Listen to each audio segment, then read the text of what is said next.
आयशा सदीक़ा रज़ी अल्लाह ताला अन्हा फरमाती हैं कि रसूल अकरम सल्लल्लाहु अलैहि वसल्लम मस्जिद में मोतकिफ़ होते और अपना सर अंदर कर देते और मैं आप सल्लल्लाहु अलैहि वसल्लम का सर धुलवा दिया देती जबकि मैं हाइज़ा होती। अगरचे ये हदीस किताब हैज़ के तहत आती है और आपको तमाम ही किताबों में मिल जाएगी। अम्मा आयशा सदीक़ा रज़ी अल्लाह ताला अन्हा का ये जो बयान है ये बुखारी की हदीस नंबर 2029 है, मुस्लिम की 2297 है और अबू दाऊद की 2468 नंबर है, इब्ने माजा की 1776 है, अहमद की 81 नंबर की हदीस है, छठी जिल्द की, इब्ने खुज़ैमा की 2231, इब्ने हब्बान की 3669 नंबर की हदीस है। तो आप सल्लल्लाहु अलैहि वसल्लम सर धुलवा लिया करते थे, नहाने के लिए नहीं जाते थे। क्यों? इससे कि उस ज़माने में नहाना बाथरूमों में नहीं था ना। ज़ाहिरी बात है, किसी शख्स से नहाना होता था तो वही तरीका था जो आज हमारे देहातों में है। हमारे देहातों में रहट पर जाते हैं ना, तो तब कुओं पर जाते थे, तो कुएं से पानी निकालते थे और नहाते थे। तो इस तरह से फिर अपनी ज़रूरत के लिए जाना तो फिर एतकाफ़ को तोड़ देना था। तो लिहाजा आप सल्लल्लाहु अलैहि वसल्लम सर धुलवाने पर इत्तिफ़ाक़ करते थे कि वो थोड़े से पानी से सर वॉश कर दिया। और आज ज़ाहिर है ये मसाइल नहीं है, हर मस्जिद में बाथरूम मौजूद है, बाथरूम में नहाने का इंतज़ाम मौजूद है, नल लगे हुए हैं, तो वहाँ पर मोतकिफ़ जो है वो अगर नहा लेता है तो उस पर कोई पाबंदी नहीं है। वो ये ज़ाहिरी बात है कि लंबा चौड़ा तो नहीं नहाएंगे, जैसे घरों में घुसते हैं और आधा आधा घंटा निकलते नहीं है, वो वाला तो नहीं नहाएंगे, झटपट किस्म का नहाएंगे, लेकिन नहा सकते हैं, अपने आप से पसीने की बदबू वगैरह दूर कर सकते हैं। और चूँकि रमज़ान बहुत गर्मी के हैं तो अपने आप को ठंडा कर सकते हैं। उसके अलावा वैसे भी जब आप बाथरूम जाते हैं तो जैसे बाज़ लोग सर पे पानी डालते हैं या अपने कपड़े गीले कर लेते हैं, तो इन चीज़ों पर कोई पाबंदी नहीं है, ठीक है, ऐसा बिल्कुल आप कर सकते हैं। मस्जिद के अंदर अपनी एतकाफ़ की जगह से बाहर निकलने से एतकाफ़ नहीं टूटता, ठीक है ना। तो लिहाजा जैसे आप बहुत देर बैठे बैठे थक गए तो निकल कर बाहर अपने एतकाफ़ की जगह से बाहर थोड़ी देर खड़े हो गए या मस्जिद की छत पर चले गए, तो मस्जिद के सहन में निकल आए, तो इससे एतकाफ़ नहीं टूटता, ठीक है ना। अगर लाइट चली गई, आपको पता है लोड शेडिंग का मसला है, जनरेटर भी नहीं चल रहा या जनरेटर का वो तेल ही ख़त्म हो गया चल कर, तो मोतकिफ़ हज़रात जो हैं वो मस्जिद के सहन में निकल आए, तो इससे एतकाफ़ नहीं टूटता क्योंकि वो मस्जिद की हदूद है। मस्जिद की हदूद में आप आगे पीछे हो सकते हैं, पाबंदी नहीं है, ठीक है। खैमा वगैरह क्यों लगाया जाता है? इसलिए कि बंदा तवज्जो और इन्हमाक के साथ इबादत कर सके। तो फिर बाथरूम वगैरह भी जब आप जाते हैं तो आपकी हाजात में है। अब आप जब हाजत से फारिग होकर आपने नहा लिया तो इस पर अल्लाह को कोई एतराज़ नहीं है। तो ये सख्ती जो है कि भाई बिल्कुल नहीं नहाना, बिल्कुल बेकार बात है। और इससे ये भी ना समझ लें कि नहाने से मुराद ये है कि आप पूरा अपना ब्यूटी बाथ लेकर आएंगे, नहीं, झटपट किस्म का नहाना। मैंने पहले ही अर्ज़ किया, एज़ सुन एज़ पॉसिबल बाहर निकल आए, ठीक है। बाकी फिर बाल बनाना, कंघियाँ करना, वो अपने मोतकफ़ में बैठ कर करें, बाल खुशक करें, कपड़े पहने और तशरीफ़ ले आए अपने एतकाफ़ की जगह पर। अब एतकाफ़ की सूरत में हमारे यहाँ जो गलत चीज़ें पाई जाती हैं उनमें है जी बात नहीं करनी, है ना। और इस कदर शिद्दत से मना करते हैं कि कोई बात करनी है तो मोतकिफ़ लिख कर दे। ये बिल्कुल बेकार बात है। आप बात कर सकते हैं, जैसे हज़रत सफ़िया आई रसूल अकरम सल्लल्लाहु अलैहि वसल्लम से बैठकर थोड़ी देर बात करती थी, तो बात की जा सकती है। कोई बात पूछनी हो पूछी जा सकती है, ठीक है। बेकार बातें ना करें।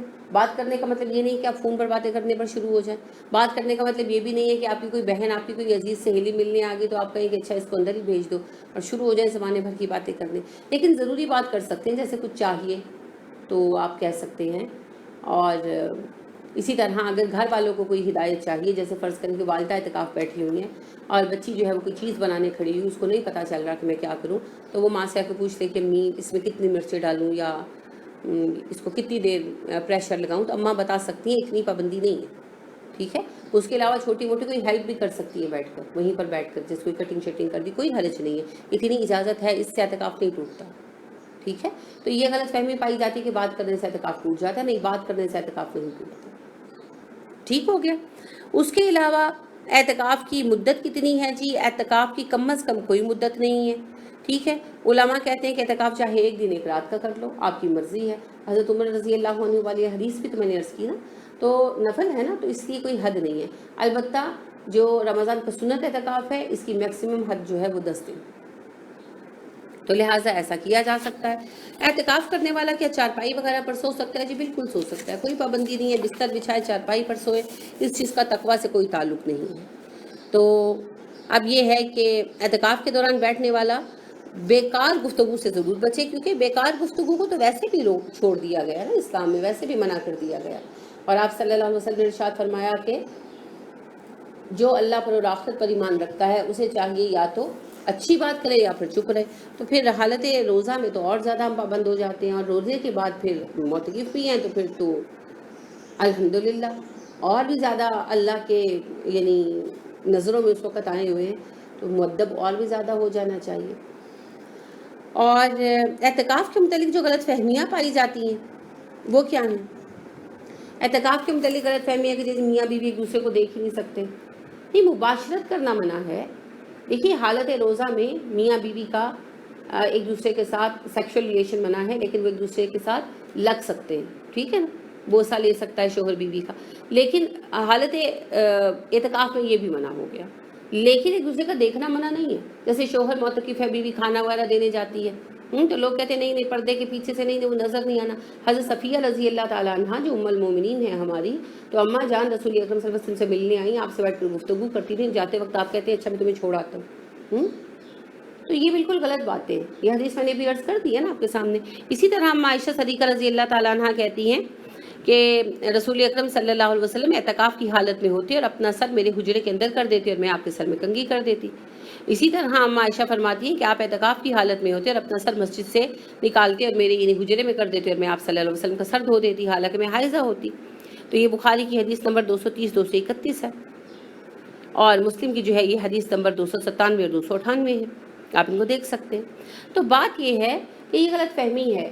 اگر بیوی اعتکاف بیٹھی ہے تو شوہر اس کو کھانا وغیرہ دے سکتا ہے، شوہر معتکف ہے تو بیوی دے سکتی ہے، ان کو کپڑے وغیرہ بدلنے کے لیے دے سکتی ہے، اور جیسے یعنی کنگھی وغیرہ کی چیز دے سکتی ہے. اس پر کوئی پابندی نہیں، ٹھیک ہے.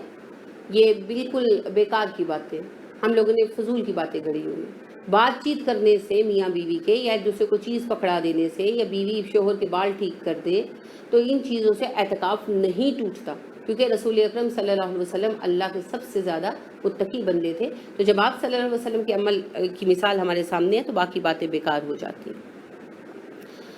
اور اسی لیے علماء کہتے ہیں کہ شہوت کے بغیر بیوی کو چھو سکتا ہے، یعنی کہ جیسے کوئی چیز پکڑاتے ہوئے ہاتھ ٹکرا گیا تو کوئی آفت نہیں آئی، ٹھیک ہے نا. یہ بالکل بیکار اور بے اصل قسم کی باتیں. اب مسجد کے اندر کھانا پینا بالکل جائز ہے اعتکاف کی حالت میں. ویسے تو بغیر اعتکاف کے بھی کھایا جا سکتا ہے، شرط صرف یہ ہے کہ مسجد کو گندا نہ کیا جائے.